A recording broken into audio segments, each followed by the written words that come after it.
tree, and I wanted to come up here to watch this bedding area. When I popped over that hill, I seen an 8-point heading up. As soon as I saw him, he slipped into the woods. No shot, but I'm gonna try to rattle and see if I can call him back out.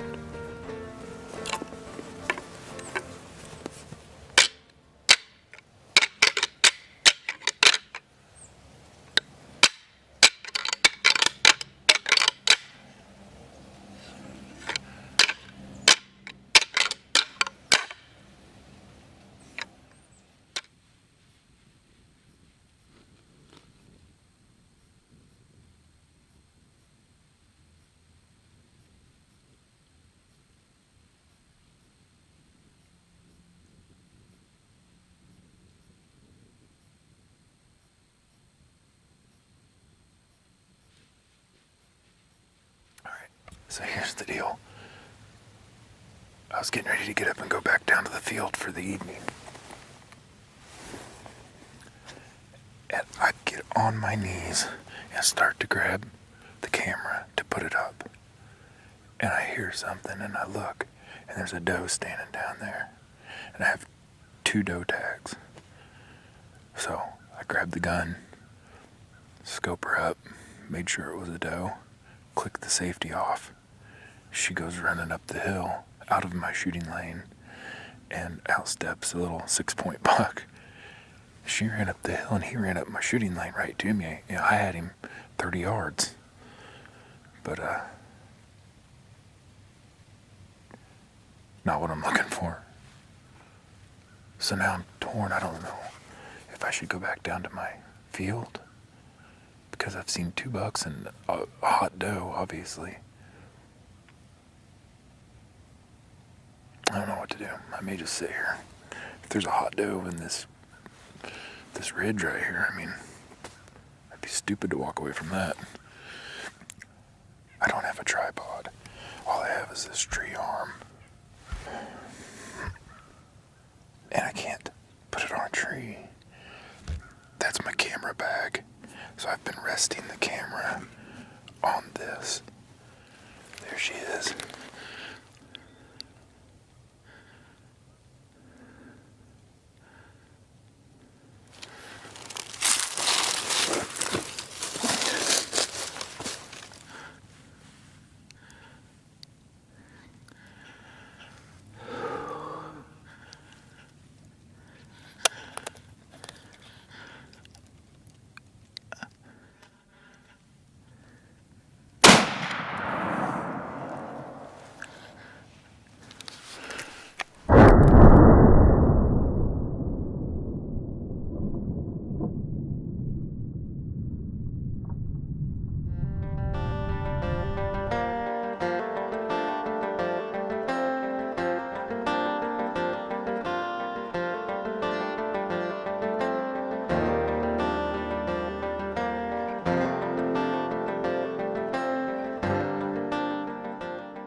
She is.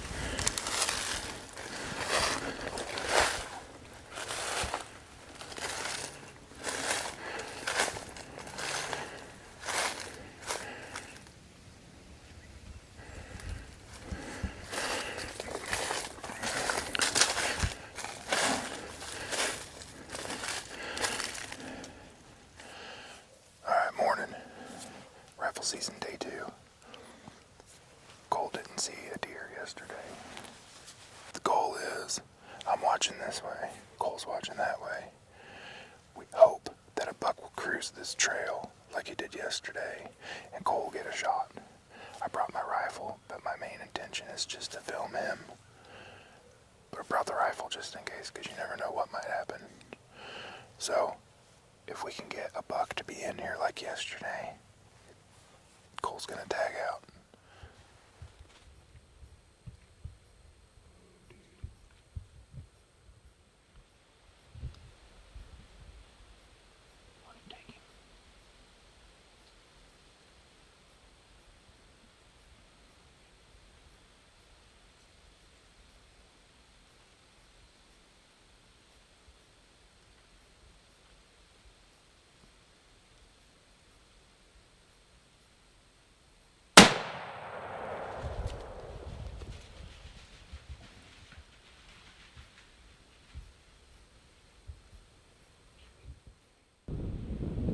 So what happened there on the hill? I really just rushed it. He was looking straight at us, and at any moment I thought he was just gonna bolt. So Looked like it. I didn't grab the stick. I just grabbed the gun. Tried a freehand shot. Yeah, I mean, for the most part, I was on him, but I guess just a little shaky. It was thick over there, but It was. I'm not gonna sugarcoat it. But lessons learned, right? Yeah, I don't have the skill set yet to freehand it. So Take the time, get a good rest. yeah. Hey guys, Justin and Matt here, Ozark Mountain Outdoor Adventures. And apparently we're hiking today. I didn't know Missouri had a mountain, but... Well, hey Matt, where'd you park the truck? Go ahead and point at it. Where'd you park the truck? I think it's somewhere way over there. It's down there. It's insane, but we're in here. The plan is to get up on this ridge, try to find a flat or a saddle, look for acorns, look for sign, do a bunch of calling. We're gonna run and gun all day. Call and move, call and move, call and move. It's kind of as we're seeing here, there's kind of a good trail right through here to kind of the point, and it kind of tapers off both sides. So I think we're kind of right in the middle of a highway right here, and we're soon to find out.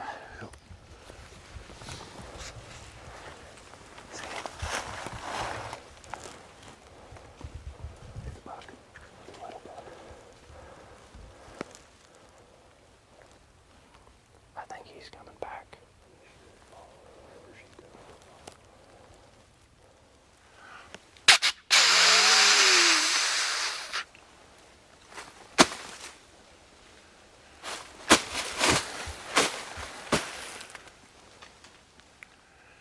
Did you ever see how big he was? No, I could never pick him up. I seen the rack, I just couldn't tell. Couldn't tell either.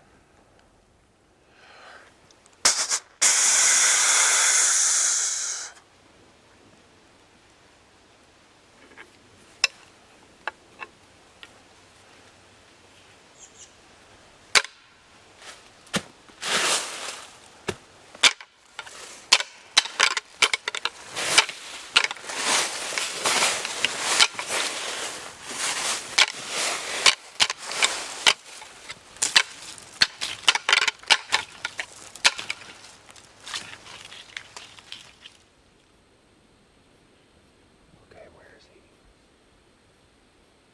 She sees us now.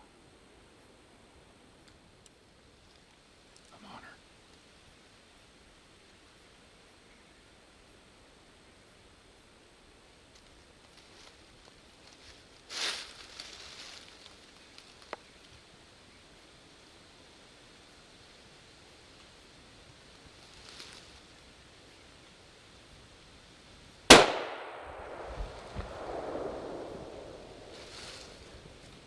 She's down.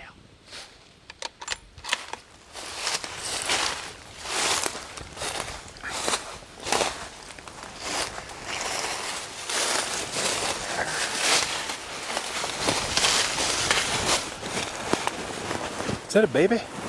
No, not a baby. She might be a yearling. Maybe. Let's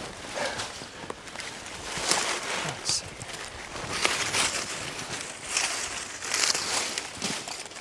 Yeah.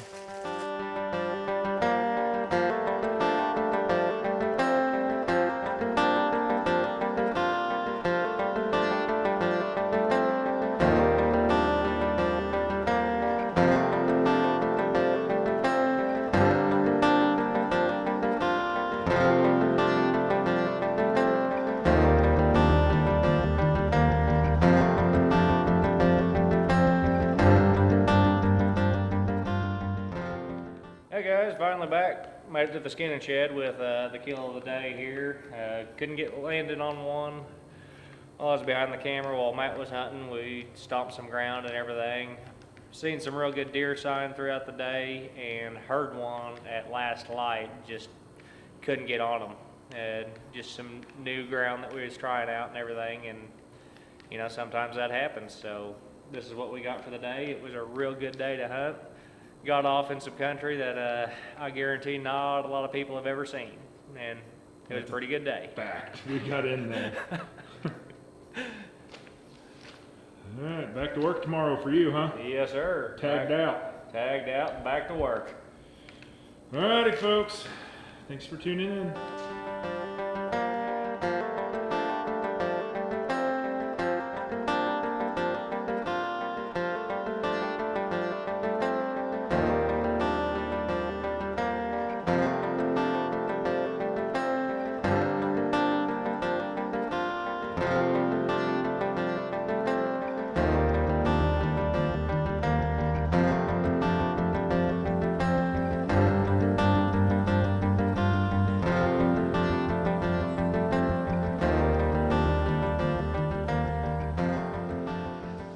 Just drove to the new piece of public land my uncle told me about.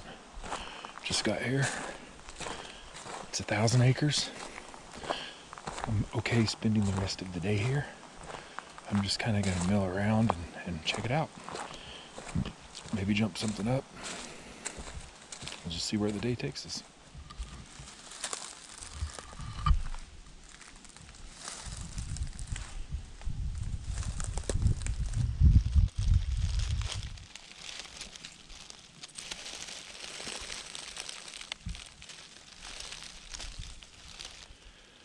Okay, I'm settled in. What we have is like 5 ridges all come together and meet in this little bottom right here. There's rubs going up every ridge, and the bottom is just kind of this little flat area where they go from one ridge to the next. Tons of old buck rubs. Almost every tree has an old buck rub on it, and then there's new rubs shooting up each ridge. What I'm thinking is, this would be a chance for between like 10 and 2 o'clock. This is where I could see a buck cruising through from one ridge to the other. There's also a bedding area right over there. I'm on the downwind side. Wind's hitting me in my face, so it's very likely a buck will cross downwind of that bedding area to check in at lunch. It looks really good. I'm actually pretty optimistic about this.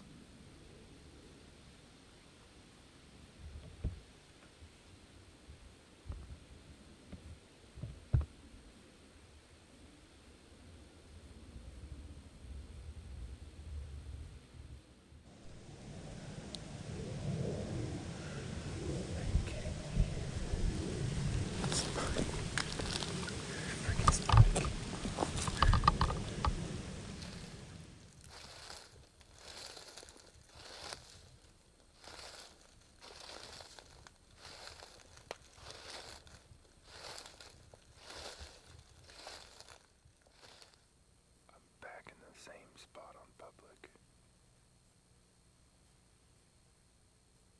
The sun's just coming up.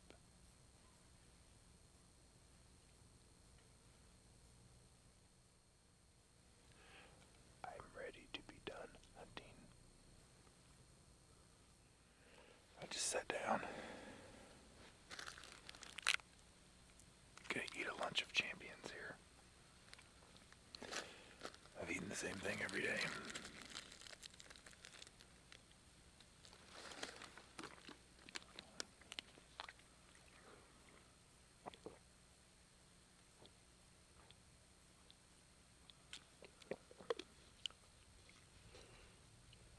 And crackers give you freaking dry mouth bad.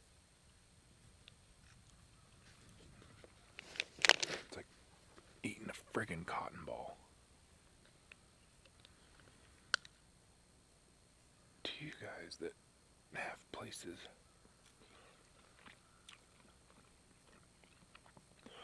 where you can go and sit in a blind and kill a 150-inch deer opening morning.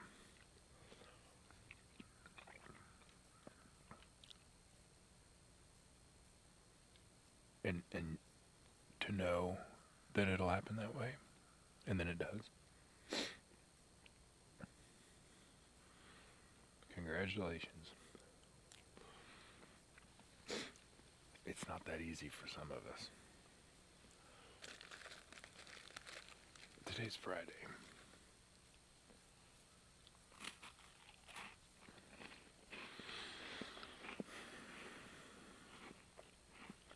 hunted almost all day long, every single day, for Tuesday, because it was like 80 degrees. I found it hard. I've done my time. I don't know what I'm doing wrong. Maybe it's just this land. It's like, I'm seeing deer, but it'll be a glimpse. You'll see their legs, or you'll see their back, or just a gray spot between a couple of trees.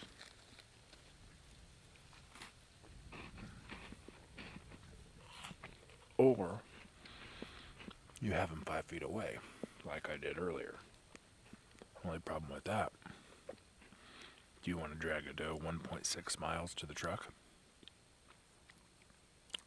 Me neither. And if the right doe opportunity presents itself, I'll take it, because I want the meat. But I'm talking specifically about a big buck, mature buck. I'm talking, I don't think I'm out here trying to kill a 18-point deer.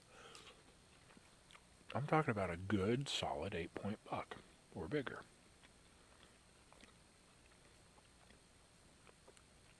I think I've seen one all season. He was with a doe, and I jumped him up. And she jumped up and ran, and he jumped up and followed her. There was no way I could shoot. But they're locked down.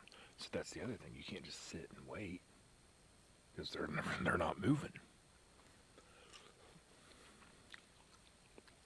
Sitting and waiting all day for nothing to happen. The frustration of not having a positive encounter. I went to the very back of this friggin' property today. Let the critters have them. So, what's the plan, you ask? I think the plan is gonna go watch Ghostbusters tonight. I've been waiting like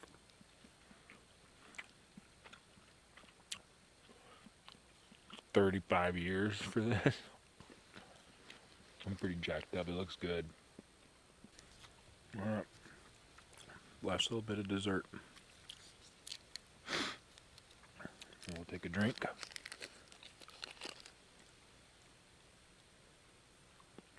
I'll walk up that hill. Anyway. Alright. I'll get back after it.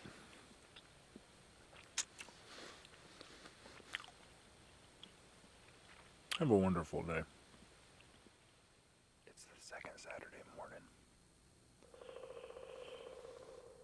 What the heck was that? That was a woodpecker. It sounded like Chewbacca. Pretty much the plan is if it's brown, it's down between one of the two of us.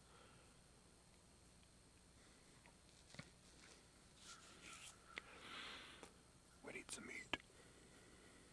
Say hi, Cass. Hi, Cass. I'm probably going to give it a little bit here. Let the squirrels calm down, and then we'll do a rattling sequence.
you want to do that, it's probably the easiest thing. If we put them on the back, I think it'd be a lot easier on the deer and shit. That's fine. That's empty.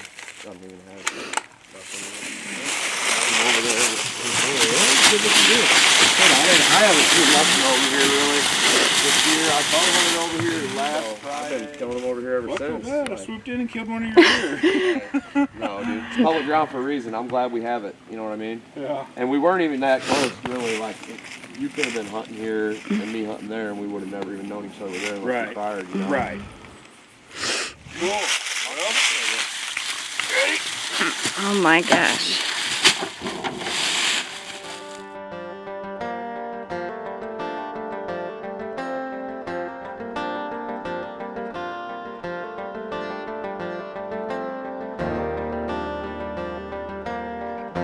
We grabbed only our rifles and the rattling horns because the plan was to go down in there, rattle, see nothing, come back. We didn't take any cameras or anything. We go in about 100 yards. And we stop, and I told Cass, I said, this doesn't look good. And I looked at my map, and I said, I want to go another 400 or 500 yards down in the bottom of it. And we did. And when we got about 400 yards further, it kind of started to get thicker. And I stopped just to listen. And directly in front of us, probably 75 yards, we hear crunch, crunch, crunch from right to the left. Steady walking. I knew it was buck. So I laid my rattling horns down and took one step forward to get to a little tree in front of me for a rest. And when I seen him coming through, I seen this part of his antler. And I went, meh, meh, 3 or 4 times. He wouldn't stop. Finally, the last time, I yelled about as loud as I could. He still didn't stop, and he was going through my gap. I squeezed the trigger. Thought I missed. We went down there and we didn't see blood or anything. And then we thought, well, before we went down there, I thought I heard him crash. But you never can tell. And we went down there and I didn't see any blood, and I just figured it was a clean miss. And about that time, Cass started freaking out. She seen his white belly laying there. He didn't go probably 30 yards from where I shot him.